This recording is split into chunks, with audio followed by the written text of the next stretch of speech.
Friends, ಹೇಗಿದ್ದೀರಾ? Two generation ಚಾನಲ್ಗೆ ಸ್ವಾಗತ. ಈ ದಿನ ನಿಮ್ಮೊಂದಿಗೆ ಶೇರ್ ಮಾಡುತ್ತಿದ್ದೇನೆ ಫ್ರೆಂಡ್ಸ್. ಸೀಗಡಿ ಚಟ್ನಿ ಪುಡಿ ತುಂಬ ಚೆನ್ನಾಗಿರ್ತದೆ.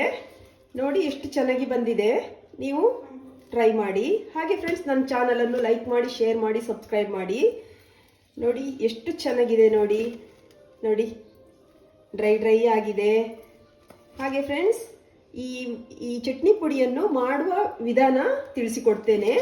ನೋಡ್ಕೊಂಡು ಬರೋಣ. ನಾನು ಒಂದು 20 ಬ್ಯಾಡಿಗೆ ಮೆಣಸು ತಗೊಂಡಿದ್ದೇನೆ. ಹಾಗೆ ಒಂದು ನೆಲ್ಲಿಕಾಯಿ ಗಾತ್ರದ ಹುಣಸೆ ಹುಳಿ ತಗೊಂಡಿದ್ದೇನೆ. ಹಾಗೆ 1 ಟೇಬಲ್ ಸ್ಪೂನು ಕೊತ್ತಂಬರಿ ಬೀಜ, 2 ಗಡ್ಡೆ ಬೆಳ್ಳುಳ್ಳಿ ತಗೊಂಡಿದ್ದೇನೆ. ಇದೇನು ಸ್ಕಿನ್ ಎಲ್ಲ ತೆಗಿಲಿಕ್ಕೇನಿಲ್ಲ, ಹಾಗೆ ಮಾಡಿದರೆ ಚೆನ್ನಾಗಾಗುತ್ತೆ.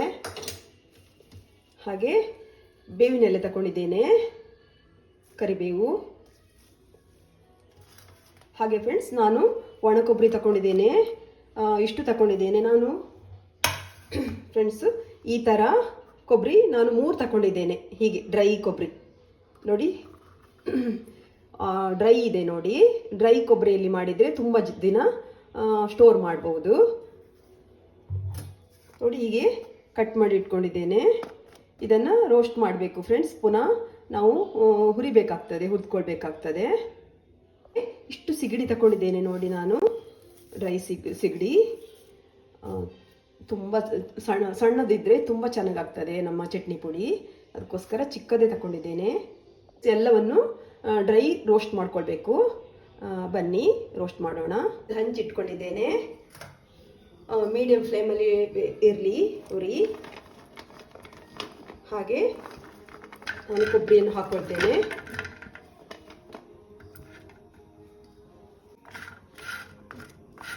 ಈಗಾಗಲೇ ಇದು ಡ್ರೈ ಇದೆ, ಆದರೆ ಸ್ವಲ್ಪ ನಾವು ಇನ್ನೂ ಸ್ವಲ್ಪ ಫ್ರೈ ಮಾಡ್ಕೊಳ್ಬೇಕಾಗ್ತದೆ.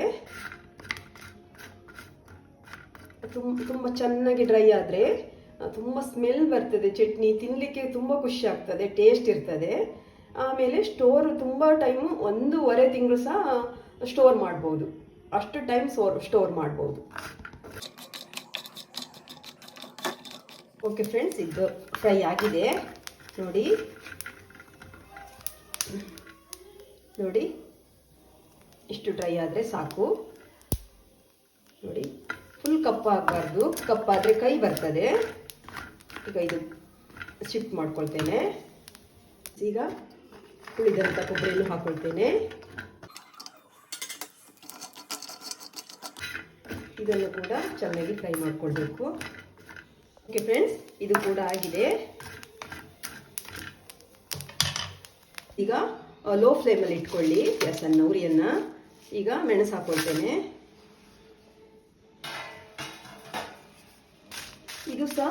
ಇದು ಕೂಡ ತುಂಬ ಡ್ರೈ ಆಗಬೇಕು ಫ್ರೆಂಡ್ಸ್. ಆಯಿಲ್ ಹಾಕ್ಲಿಕ್ಕಿಲ್ಲ, ನೀರು ಹಾಕ್ಲಿಕ್ಕಿಲ್ಲ ಈ ಚಟ್ನಿ ಪುಡಿಗೆ. ಆಯಿಲ್ ಹಾಕಿ ಮಾಡಿದರೆ ಬೇಗ ಜಿಡ್ಡು ಬರ್ತದೆ ಫ್ರೆಂಡ್ಸ್. ಹಾಗಾಗಿ ಡ್ರೈಯೇ ಮಾಡಿಕೊಂಡ್ರೆ ಒಳ್ಳೆಯದು. ಕೆಲವೊಬ್ಬರು ಮಾಡ್ಕೊಳ್ತಾರೆ ಆಯಿಲ್ ಹಾಕಿ, ಆದರೆ ಅದು ಜಿಡ್ಡು ಬರ್ತದೆ ಬೇಗ.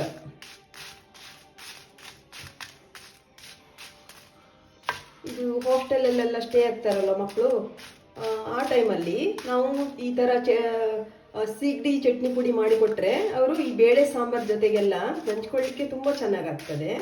ಕೆಲವೊಬ್ಬರಿಗೆ ತುಂಬ ಇಷ್ಟ ಇರ್ತದೆ ನೋಡಿ ನಾನ್ ವೆಜ್. ಈ ಥರ ಒಂದು ಚಟ್ನಿ ಪುಡಿ ಮಾಡಿಕೊಟ್ರೆ ಮಕ್ಕಳು ಆರಾಮಾಗಿ ಊಟ ಮಾಡ್ತಾರೆ. ನಾನು ಕೂಡ ನನ್ನ ಮಗನಿಗೆ ರೆಡಿ ಮಾಡ್ತಾ ಇರೋದು.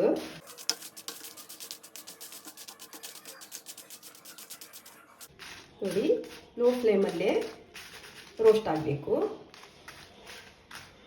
ಇದಾಗಿದೆ ನೋಡಿ, ಚೆನ್ನಾಗಿ ಡ್ರೈ ಆಗಿದೆ ನೋಡಿ.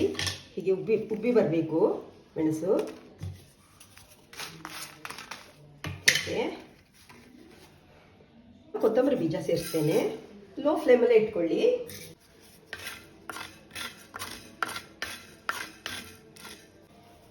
ಹಾಗೆ ಕರಿಬೇವು ಎಸಳು ಹಾಕ್ತೇನೆ.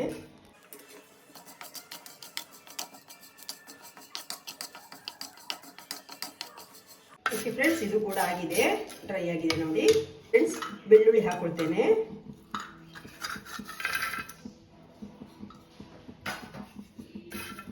ಇದು ಸಹ ಸ್ವಲ್ಪ ಡ್ರೈ ಆಗಲಿ. ಓಕೆ ಫ್ರೆಂಡ್ಸ್, ಇದು ಸಹ ಆಗಿದೆ. ಒಂದು 2 ಮಿನಿಟ್ಸ್ ಡ್ರೈ ಆದರೆ ಸಾಕು. ಹಾಗೆ ಹುಣಸಿ ಹುಳಿ ಹಾಕೊಳ್ತೇನೆ.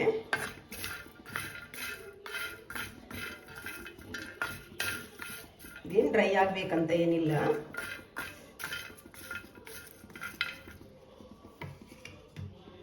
ಓಕೆ ಫ್ರೆಂಡ್ಸ್, ಇದು ಸಹ ಆಗಿದೆ. ಫ್ರೆಂಡ್ಸ್, ನಾನು ಸಿಗಡಿ ಹಾಕೊಳ್ತಿದ್ದೇನೆ. ಇದು ನಾನು ತೊಳೆದು ಒಣಗಿಸಿದಂಥ ಸಿಗಡಿ ತಂದು ತೊಳೆದಿದ್ದೇನೆ. ಒಂದು ಬಟ್ಟೆ ಮೇಲೆ ಹಾಕಿ ಒಣ ಹಾಕಿದರೆ ಬೇಗ ಡ್ರೈ ಆಗ್ತದೆ. ಯಾಕೆಂದರೆ ಅದು ಅದರಲ್ಲಿ ಏನಾದರೂ ಕಸ ಕಡ್ಡಿ ಏನಾದರೂ ಇದು ಉಳಿದ್ರೆ ಕ್ಲೀನ್ ಆಗ್ತದಲ್ಲೋ, ಅದಕ್ಕೋಸ್ಕರ ಲೋ ಫ್ಲೇಮಲ್ಲೇ ಇಟ್ಕೊಳ್ಳಿ ಫ್ರೆಂಡ್ಸ್. ಇದು ಚಿಕ್ಕ ಸಿಗಡಿ ಅಲ್ವಾ, ಹಾಗಾಗಿ ಬೇಗ ಇದು ಡ್ರೈ ಆಗ್ತದೆ, ರೋಸ್ಟ್ ಆಗ್ತದೆ. ತುಂಬ ಏನು ಹುರಿಬೇಕಂತ ಏನಿಲ್ಲ.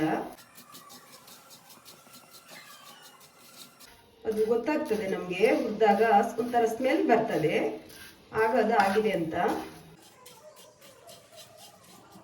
ಓಕೆ ಫ್ರೆಂಡ್ಸ್, ಇದು ಕೂಡ ಡ್ರೈ ಆಗಿದೆ. ಒಂದು 3 ಮಿನಿಟ್ಸ್ ಹುರ್ಕೊಂಡ್ರೆ ಸಾಕು. ಓಕೆ, ಆಗಿದೆ. ನಾನು ಸ್ಟವ್ ಆಫ್ ಮಾಡ್ತೇನೆ.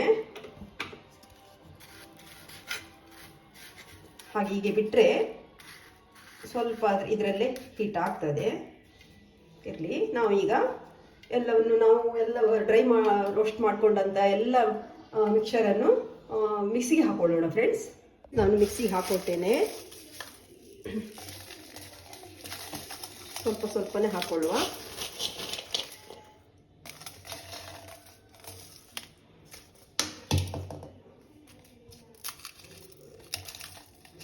ನೋಡಿ, ಇಷ್ಟು ಡ್ರೈ ಆಗಬೇಕು ಮೆಣಸು. ನೋಡಿ,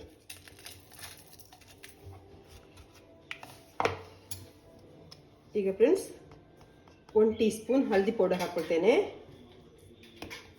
ಇದು ಕ್ವಾಂಟಿಟಿ ಜಾಸ್ತಿ ಅಲ್ವಾ, ಹಾಗಾಗಿ ನಾನು ಜಾಸ್ತಿ ಹಾಕ್ಕೊಂಡಿದ್ದೇನೆ ಹಳದಿ ಪೌಡರ್. ಪೌಡರ್ ಮಾಡ್ಕೊಳ್ಳೋಣ. ರುಚಿಗೆ ತಕ್ಕಷ್ಟು ಉಪ್ಪು ಕೂಡ ಸೇರಿಸ್ಕೊಳ್ತೇನೆ ಫ್ರೆಂಡ್ಸ್. ನೋಡಿ ಹಾಕ್ಕೊಳ್ಳೋಣ, ಯಾಕೆಂದರೆ ಸೀಗಡಿಯಲ್ಲಿ ಸಹ ಉಪ್ಪಿರ್ತದೆ, ಹಾಗೆ ಮತ್ತೆ ನೋಡ್ಕೊಂಡು ಹಾಕ್ಕೊಳ್ಳೋಣ. ಈಗ ಸ್ವಲ್ಪ ಕಲ್ಲುಪ್ಪು ಸೇರಿಸಿದ್ದೇನೆ. ಎಲ್ಲವನ್ನು ಪೌಡ್ರ್ ಮಾಡ್ಕೊಂಡಿದ್ದೇನೆ. ನೋಡಿ ಫ್ರೆಂಡ್ಸ್, ಹೀಗೆ ಬಂದಿದೆ. ಇನ್ನು ಖಾರ ತಿನ್ನೋರಿದ್ರೆ ಇನ್ನೊಂದು 4-5 ಮೆಣಸು ಸೇರಿಸ್ಕೊಳ್ಬೋದು. ಬ್ಯಾಡಿಗೆ ಮೆಣಸು ಖಾರ ಕಡಿಮೆ, ಇನ್ನೊಂದು ಸ್ವಲ್ಪ ಹಾಕ್ಕೊಳ್ಬೋದು, ತೊಂದರೆ ಇಲ್ಲ. ಹಾಗೆ ಈಗ ನಾನು ಸೀಗಡಿಯನ್ನು ಸೇರಿಸ್ಕೊಳ್ತೇನೆ ಫ್ರೆಂಡ್ಸ್. ಹಾಗೆ ಸೇರಿಸ್ಕೊಳ್ತೇನೆ, ಯಾಕೆಂದರೆ ನಾನು ತೊಳೆದು ಇಟ್ಟಂಥ ಸೀಗಡಿ ಇದು.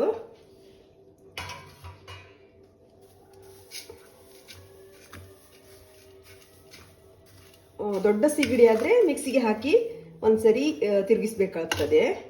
ಆದರೆ ಇದು ಚಿಕ್ಕದಲ್ವಾ, ಹೀಗೆ ಮಾಡಿದರೆ ಸಾಕು. ಚೆನ್ನಾಗಿ ಮಿಕ್ಸ್ ಮಾಡ್ಕೊಳ್ಳೋಣ. ನೋಡಿ ಫ್ರೆಂಡ್ಸ್, ತುಂಬ ಚೆನ್ನಾಗಾಗಿದೆ. ಬಿಸಿ ಬಿಸಿ ಬಾಯ್ಲ್ಡ್ ರೈಸಲ್ಲಿ ಮಾಡ್ತೇವಲ್ವ ನಾವು, ಈ ಕಡೆ ಉಡುಪಿ, ಕುಂದಾಪುರ, ಮ್ಯಾಂಗ್ಳೂರು ಕಡೆ ಬಾಯ್ಲ್ಡ್ ರೈಸ್ ಗಂಜಿ ಜೊತೆಗೆ ತುಂಬ ಚೆನ್ನಾಗಿ ಸೂಟ್ ಆಗ್ತದೆ ಇದು. ಹಾಗೆ ಬೇಳೆ ಸಾಂಬಾರು ಜೊತೆಗೆ ಎಲ್ಲದಕ್ಕೂ ಸೂಟ್ ಆಗ್ತದೆ, ಸೈಡ್ ಡಿಶ್ ಥರ. ನೀವು ಸಹ ಮನೆಯಲ್ಲಿ ಟ್ರೈ ಮಾಡಿ. ಹೇಗೆ ಬಂದಿದೆ ಅಂತ ನನಗೆ ಹೇಳಿ. ನೋಡಿ, ತುಂಬ ಚೆನ್ನಾಗಿ ಮಿಕ್ಸ್ ಆಗಿದೆ. ಉಪ್ಪು, ಖಾರ, ಹುಳಿ ಎಲ್ಲ ತುಂಬ ಚೆನ್ನಾಗಿ ಕರೆಕ್ಟಾಗಿದೆ ಹದ. ಕಂಟೈನರಲ್ಲಿ ಹಾಕಿ ತುಂಬ ಚೆನ್ನಾಗಿ ಇಡಬೇಕು, ಗಾಳಿ ಹೋಗಬಾರ್ದು. ನಾವು ಸ್ವಲ್ಪ ತಗೊಂಡು ಮತ್ತೆ ಹಾಗೆ ಚೆನ್ನಾಗಿ ಮುಚ್ಚಿಟ್ರೆ ನೀವು 1-1.5 ಮಂತ್ ಸಹ ಯೂಸ್ ಮಾಡ್ಬೋದು, ಚೆನ್ನಾಗಿರ್ತದೆ. ಏನು ಕೆಡಲ್ಲ, ಏನಿಲ್ಲ. ಯಾಕೆಂದರೆ ಎಲ್ಲೂ ನೀರು ಹಾಕಲಿಲ್ಲ, ಆಯಿಲ್ ಹಾಕಲಿಲ್ಲ ಅಲ್ವಾ, ಹಾಗಾಗಿ ಚೆನ್ನಾಗಿರ್ತದೆ. ಕೊಬ್ಬರಿಯಲ್ಲಿ ಮಾಡಿದ್ದಲ್ವ, ಹಾಗಾಗಿ ಚೆನ್ನಾಗಿರ್ತದೆ. ನೀವೊಂದು ಗ್ಲಾಸ್ ಜಾರಲ್ಲಿ, ಯಾವುದಾದ್ರೂ ಒಂದು ಜಾರಲ್ಲಿ ಹಾಕಿ ಚೆನ್ನಾಗಿ ಟೈಟಾಗಿ ಕಟ್ಟಿ ಮುಚ್ಚಳ ಮುಚ್ಚಿ ಇಡಿ. ಮಕ್ಕಳಿಗೆ ಕೊಡುವಾಗಲೂ ಹಾಗೆ ಚೆನ್ನಾಗಿ ಅವರಿಗೆ ಹೇಳಿ, ನೀವು ಸ್ವಲ್ಪ ತಕೊಂಡು ಮತ್ತೆ ಹಾಗೆ ಗಟ್ಟಿಯಾಗಿ ಮುಚ್ಚಿ ಇಡಿ ಅಂತ ಹೇಳಿದರೆ ಅವ್ರು ಹಾಗೆ ಮಾಡ್ತಾರೆ.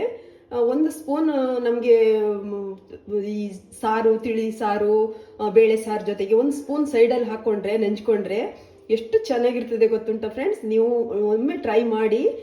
ನಿಮ್ಮ ಮಕ್ಕಳಿಗೂ ಸಹ ಹಾಸ್ಟೆಲಲ್ಲಿ, PGಯಲ್ಲಿ ಇರ್ತಾರೆ ನೋಡಿ, ಅವರಿಗೆ ಬೆಸ್ಟ್ ಆಪ್ಷನ್ ಇದು.